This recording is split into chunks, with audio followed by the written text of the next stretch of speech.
This is step number 2 in using the comment generator section of Commons Backlink Wizard. Here's the software program that's accessed by clicking here. In the previous video I discussed, first thing you do is you read the blog post and then select your overall feelings about the blog post. Second thing you do is you fill in these text boxes with the appropriate information.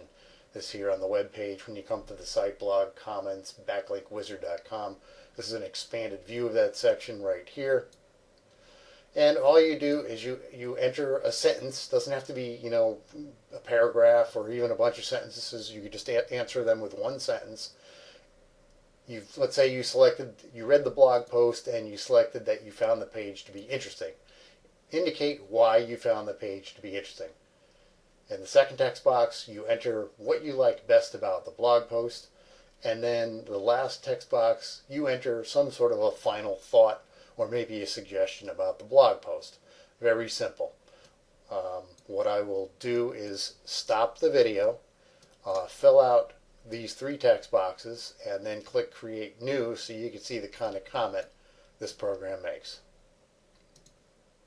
Okay, so what I did is I pretended that the blog post that I read was a blog about curing acne at home, and I filled in the text boxes here.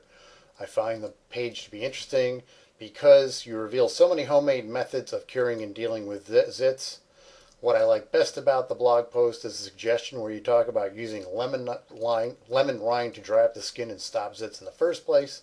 I think this is one of the better posts about acne cures because of the wealth of information you provide. And then once you're done with that, you click the Create New button, and the software program, it's going to use a combination of what you input here and a spinning syntax to create a unique blog comment. And if you read it, it's actually a pretty good, well thought out, meaningful, non-spammy type of comment.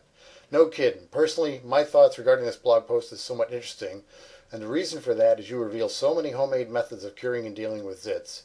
Generally, what was interesting best regarding this blog post is a suggestion where you talk about using lemon rind to dry up the skin and stop zits in the first place. The reader here feels that this is one of the better posts about acne cures because of the wealth of info you provide. And you can see each time if you were to keep clicking Create New, it would still use what you put in the 3 text boxes, but it spins different variations of the other words. So it's always going to look unique. Now, obviously, you're not going to want to keep spinning this and putting, comments over and over again in the same blog post. It's just to illustrate that this program creates a unique comment every time you use the software program at a blog post. So in other words, when you go to one blog post, it doesn't say the same thing as the previous blog post and the blog post before that. It's always mixing it up and making the comment very unique and personalized without having to do a heck of a lot of work on your part other than reading the blog post. And the next video, we're just going to go into this section here where you fill in the name, email, URL, and the auto key press feature, which is pretty cool.